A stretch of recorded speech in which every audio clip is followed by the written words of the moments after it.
Bonjour, je suis ravi de vous retrouver pour un nouveau numéro de Lex Inside, l'émission qui donne du sens à l'actualité juridique. Au programme de ce numéro, on va parler de l'appréciation du motif économique en matière de licenciement. Ce sera dans quelques instants avec Sophie Dechaumet, avocate associée au sein du cabinet Winston Strawn. On évoquera ensuite la responsabilité de l'État du fait des lois inconstitutionnelles avec Théo Ducharme, maître de conférences en droit public à l'université Paris-Panthéon-Sorbonne. Et enfin, on parlera de répartition des risques en matière de M&A avec Andras Aragovic, associé fondateur de Cube M&A. Voilà pour les titres, c'est parti pour Lex Inside.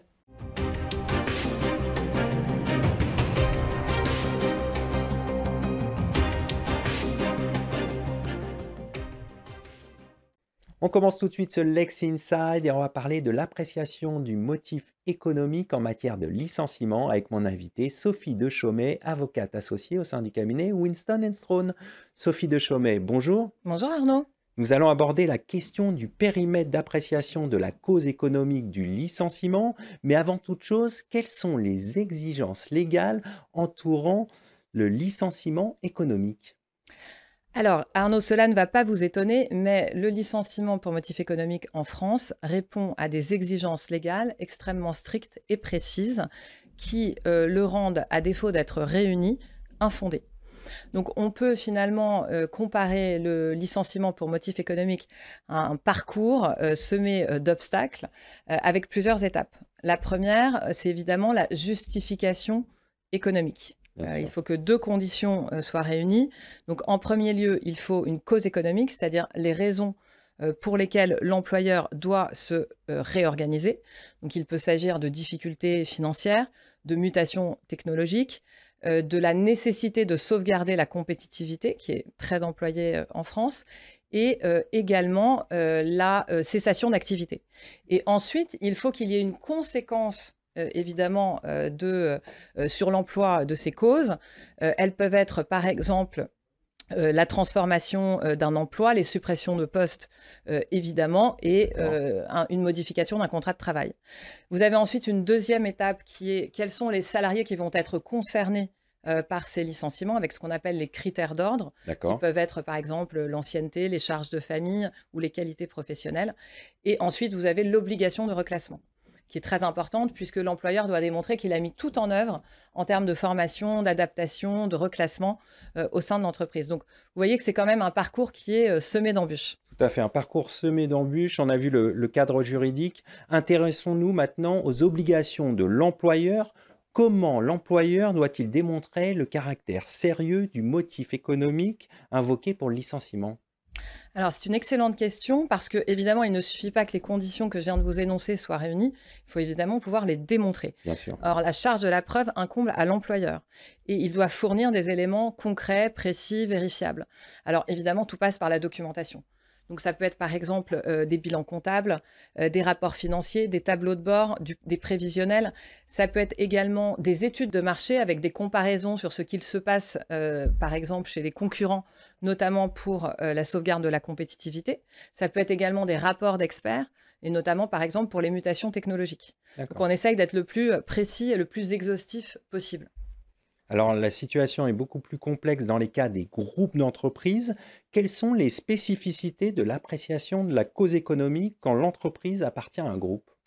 Alors, lorsqu'une entreprise fait partie d'un groupe, l'appréciation de la cause économique doit se faire au niveau du secteur d'activité du groupe auquel appartient cette entité. Donc ça, c'est vraiment le principe de base. Le secteur d'activité, comment se définit-il ? En fait, c'était à l'origine la jurisprudence. Ça a été consacré par le faisceau d'indices et ça a été consacré en 2017. Et donc, le secteur d'activité est notamment, ce qui veut dire que ça peut être d'autres éléments, caractérisé par la nature des produits, biens et services délivrés, par la clientèle ciblée, par les réseaux et modes de distribution se rapportant à un même marché. Et donc, il y a plusieurs questions qu'il faut se poser. C'est déjà, est-ce que l'entreprise fait partie d'un groupe ? Ça, c'est très important. Et nous, dans nos dossiers, on se pose systématiquement la question, étant précisé que la notion de groupe, elle est définie justement pour l'appréciation du motif économique, mais elle peut être différente, par exemple, pour l'appréciation de l'obligation de reclassement. D'accord, Donc là, en l'occurrence, c'est le code de commerce et non le code du travail qui le définit. Et c'est finalement un ensemble d'entreprises sous la direction d'une entreprise dominante qui contrôle les autres entreprises. d'accord. Ça, c'est la première chose. Et la seconde chose, c'est que depuis 2017, il faut savoir que même si le groupe a une dimension internationale, ce qui arrive souvent, le secteur d'activité ne se limite finalement qu'au territoire national. Donc on va D'accord. regarder vraiment que les entreprises qui se situent en France. Alors, il y a un arrêt qui est venu le 24 juin dernier apporter des précisions sur l'appréciation de la cause économique du licenciement. Que dit cet arrêt?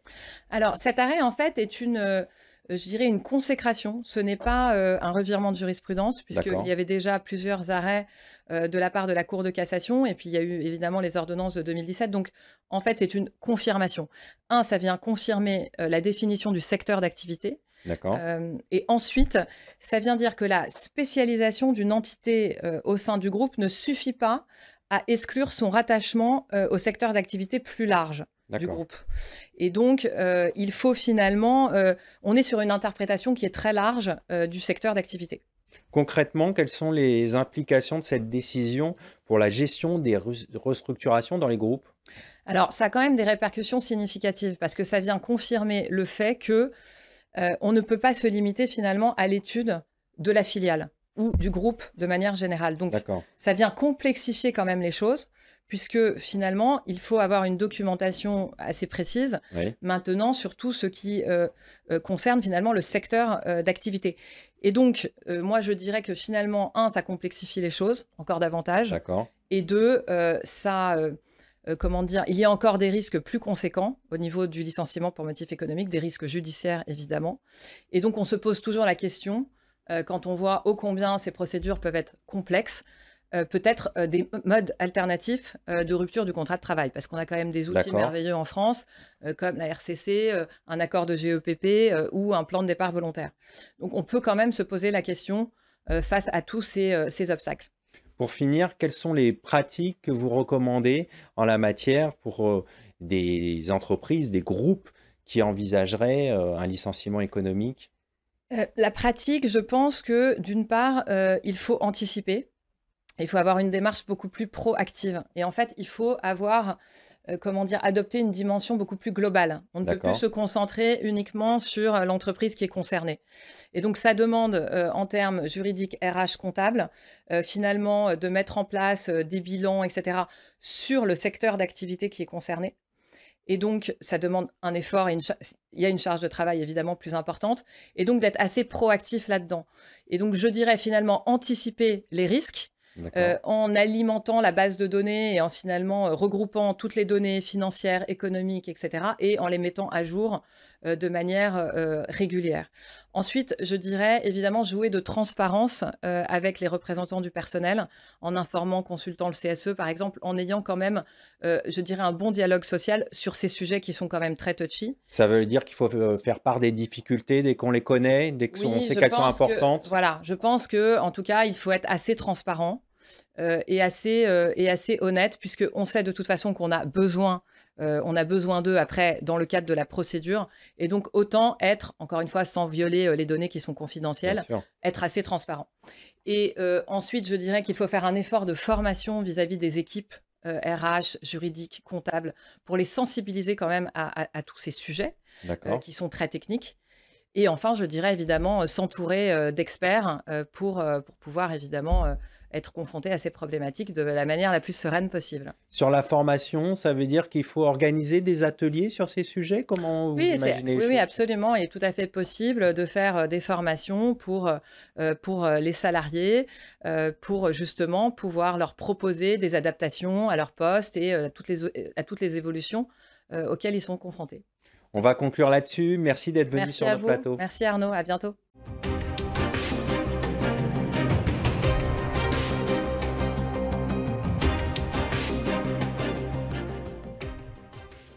On poursuit ce Lex Inside et on va parler de la responsabilité de l'État du fait des lois inconstitutionnelles avec mon invité Théo Ducharme, maître de conférences en droit public à l'université Paris-Panthéon-Sorbonne.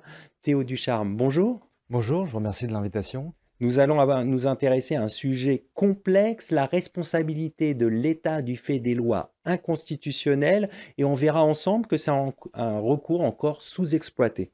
Commençons par les bases. Pouvez-vous nous expliquer ce qu'est la responsabilité de l'État du fait des lois inconstitutionnelles? Alors, cette responsabilité de l'État du fait des lois inconstitutionnelles, elle prend son origine dans la question prioritaire de constitutionnalité. Dès lors qu'on peut contester une loi qui a existé, se pose la question de savoir si cette loi a pu causer un préjudice à un individu ou à une société, par exemple. Et donc, à la suite d'une déclaration d'inconstitutionnalité, le Conseil d'État a progressivement reconnu le principe suivant lequel un individu peut engager la responsabilité de l'État pour être indemnisé du fait de l'application d'une loi que le Conseil constitutionnel a déclarée contraire à la Constitution. D'accord. Alors maintenant, on a une idée générale de ce qu'est la responsabilité de l'État du fait des lois inconstitutionnelles. Entrons dans le détail. Quelles sont les conditions pour engager la responsabilité de l'État du fait des lois inconstitutionnelles? Alors, ce régime de responsabilité est un régime de responsabilité qui ressemble à un régime de responsabilité pour faute classique. C'est-à-dire qu'il faut un fait dommageable, donc une loi déclarée contraire à la Constitution. Il faut ensuite un ou plusieurs préjudices qui sont indemnisables, et enfin un lien de causalité entre les deux. Ça va fonctionner de la manière suivante. Le fait dommageable sera identifié par le Conseil constitutionnel D'accord. lorsqu'il examinera la QPC, et ensuite le Conseil d'État, lui, engagera la responsabilité de l'État si ce fait dommageable est bien en lien avec les préjudices invoqués. Donc si on a ce fameux triptyque réuni, on peut engager la responsabilité de l'État. Exactement. Il faut pouvoir réunir ce triptyque.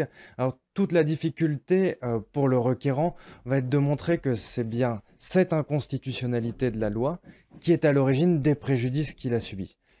Alors vous évoquez les préjudices. Quel type de préjudices peuvent être indemnisés par ce recours? A priori, tous les préjudices qui découlent de l'application de la loi peuvent être indemnisés, que ce soit des préjudices patrimoniaux, des préjudices de perte de chance. Il n'y a pas de limitation sur le type de préjudice, même si on peut plus difficilement envisager un préjudice corporel. En revanche, la difficulté va plutôt porter sur les délais de prescription. D'accord. Le Conseil d'État est assez restrictif. Qu'est-ce qu'il dit? Il considère que la prescription quadriennale s'applique, mais il estime que la décision du Conseil constitutionnel ne fait pas repartir le délai de prescription de zéro. Et donc, si on vous applique la loi depuis 30 ans, c'est seulement les 4 dernières années qui pourront être indemnisées, ce qui D'accord. limite fortement les capacités d'obtenir une réparation. D'accord. Alors vous estimez que ce recours est sous-exploité? Pourquoi? Alors, ce recours est sous-exploité pour deux raisons principales. La QPC, on le sait, a irrigué les différentes branches du droit. Ça devient un outil qui est utilisé par les professionnels du droit et par les conseils Assez largement? assez largement. En revanche, l'après-QPC est parfois un petit peu délaissé. C'est-à-dire qu'on en reste au fait qu'on a obtenu l'inconstitutionnalité de la loi, mais on ne poursuit pas le débat sur le terrain, par exemple, de la responsabilité. D'accord. Et il faut dire aussi que la jurisprudence du Conseil d'État est très récente, elle date de 2019. Donc il y a plusieurs exemples dans la jurisprudence qui restent relativement éparses et pour le moment, il faut le dire, assez mal construits, ce qui n'a pas conduit à engager la responsabilité de l'État. Alors concrètement, elle dit quoi cette jurisprudence pour résumer? Cette jurisprudence du Conseil d'État ou des juridictions Du Conseil d'État? cette jurisprudence du Conseil d'État, c'est celle qui fixe le principe de la responsabilité qu'il est possible d'engager. Et ensuite, le Conseil constitutionnel est venu poser des bornes en estimant que c'est lui qui avait la charge dans ses décisions de dire si au cas par cas, telle inconstitutionnalité pouvait permettre d'engager la responsabilité de l'État. Donc il y a D'accord. toujours ce couperet du Conseil qui peut dire certes la loi est abrogée, mais vous ne pourrez pas engager la responsabilité de l'État. Et on le comprend bien pour protéger entre autres les finances publiques. Bien sûr. Alors abordons maintenant des questions pratiques. Quelles sont les principales difficultés pour mettre en œuvre ce type de recours? Les principales difficultés pour mettre en œuvre ce type de recours vont reposer sur principalement la détermination du lien de causalité. D'accord. Il va falloir que les requérants démontrent que c'est bien l'application de cette loi qui est à l'origine des préjudices. Et la jurisprudence, pour le moment, est assez restrictive sur ce lien de causalité, ce qui est assez classique en droit administratif. Ce que le juge donne d'une main, il le reprend souvent de l'autre. Tout à fait. Et en l'espèce, par exemple, ce qu'on appelle une incompétence négative, c'est-à-dire lorsque le législateur n'a pas épuisé toute sa compétence, va conduire à rompre le lien de causalité. puisque finalement, on ne sait pas quelle loi le législateur aurait dû prendre, donc on ne peut pas considérer que son absence de loi est à l'origine des préjudices. Quelle est la tendance de la jurisprudence sur cette question? La tendance de la jurisprudence, elle est relativement, on va dire que c'est une jurisprudence relativement prudente, eu égard principalement à deux éléments. D'abord, la concurrence des droits européens, qui D'accord. reste souvent plus sollicité encore que le contrôle de constitutionnalité. C'est plus aisé et puis c'est plus ancré dans la tradition jurisprudentielle. Et il y a un recours en responsabilité similaire pour les lois inconventionnelles. D'accord. Donc, ce qui fait que la responsabilité du fait des lois inconstitutionnelles est un petit peu en Mise retrait. de côté? En tout cas, elle est un petit peu plus en retrait, on va dire, par rapport à l'inconventionnalité qui a quand même D'accord. plus de place historiquement. Est-ce qu'il y a une façon d'expliquer justement cette tendance de la jurisprudence à restreindre ce recours? Une tendance souvent difficile à identifier dans la jurisprudence, la raison pour laquelle il va limiter tel ou tel recours. Alors, je pense qu'il y a d'abord le fait que les parties ne le demandent pas toujours. Et D'accord. le demandent d'ailleurs assez rarement, ce qui s'explique aussi par le fait que la QPC est devenue un outil principalement utilisé par des associations, entre autres, pour conduire à modifier le droit. D'accord. Mais les associations, elles ne sont pas directement impactées par la disposition Bien sûr. législative. Elles n'ont pas de préjudice à faire valoir, donc elles n'engagent pas la responsabilité. Ensuite, je pense qu'il y a un défaut de culture toujours autour de la Constitution, qui reste un outil sous-exploité dans les recours, tout simplement parce qu'il y a d'autres possibilités qui sont plus traditionnelles pour pouvoir obtenir ce que souhaitent les requérants. Vous l'avez dit avec l'usage de la QPC par exemple. Exactement, et aussi avec le recours pour excès de pouvoir, plutôt que de contester directement la loi, on va essayer de contester les actes d'application, ce qui est plus traditionnel dans l'esprit des conseils. Alors pour finir, comment on pourrait remédier à cette situation et faire en sorte que justement ce recours soit plus accessible et plus efficace? Peut-être plus de communication sur les recours existants, sur les modalités. Par exemple, la responsabilité de l'État du fait des lois inconstitutionnelles, elle a un avantage manifeste pour faire une QPC. Parce que pour faire une QPC, le préalable, c'est d'avoir un recours. C'est pas toujours évident de créer un recours. Et donc là, on a une instance et on peut insérer après une QPC dans cette Exactement. instance. Pour créer un recours en responsabilité, rien de plus simple. Vous envoyez une lettre à un ministère en demandant une indemnisation. Il ne vous répond pas. Au bout de 2 mois, vous avez un refus et vous pouvez contester ce refus devant le juge. Et là, D'accord. vous avez votre instance pour pouvoir ensuite contester la constitutionnalité de la loi. Donc je pense qu'il y a encore un manque de culture dans l'utilisation de ces modalités pour pouvoir contester la loi. Donc il faut faire encore preuve de pédagogie, de communication sur ce sujet. Exactement, faire preuve de pédagogie, faire preuve de communication et expliquer que les modalités techniques d'engagement de la responsabilité sont relativement aisées. Le fait dommageable, c'est le Conseil constitutionnel. Les préjudices, il n'y a pas de limite sur ce que vous pouvez invoquer. Et donc finalement, certes, vous êtes heureux que la loi inconstitutionnelle disparaisse, mais vous pouvez également obtenir une indemnisation du fait d'une loi pénale, d'une loi fiscale. Peu importe les domaines, une indemnisation est possible. D'accord. Bon, on va conclure là-dessus. Merci d'être venu sur notre plateau. Je vous remercie.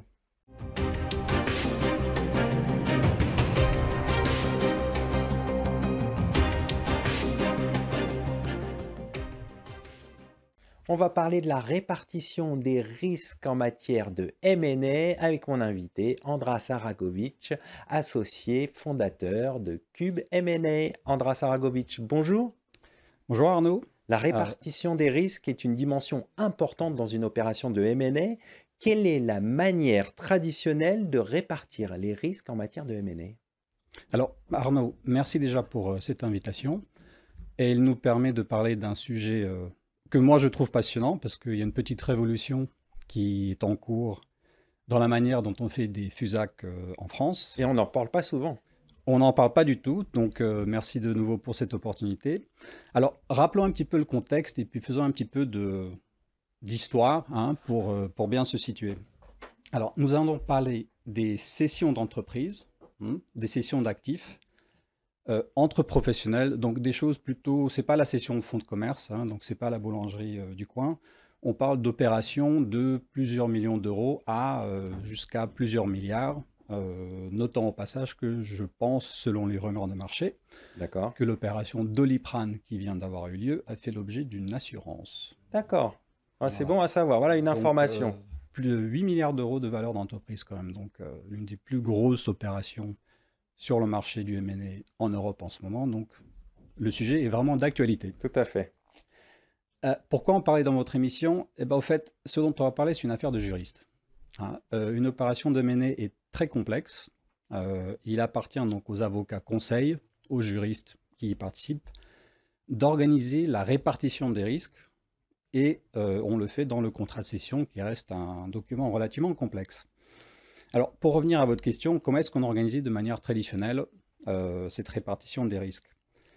Eh bien, c'est une valse un peu entre acheteurs et vendeurs uniquement. Vraiment, par le passé, il y a toujours eu uniquement deux parties prenantes. La manière dont nos systèmes juridiques ont appréhendé le sujet est assez simple. Tous les risques de l'opération M&A reposent sur l'acheteur. En effet, en termes de garantie légale sur une cession de titre en France, l'acheteur est plus ou moins à nu. Il a le droit commun des contrats, donc les vices du consentement. Il a un petit peu le droit de la vente, donc les garanties sur les vices cachés, les garanties d'éviction, mais c'est certainement pas suffisant pour le couvrir en cas de problème majeur sur son acquisition. D'accord.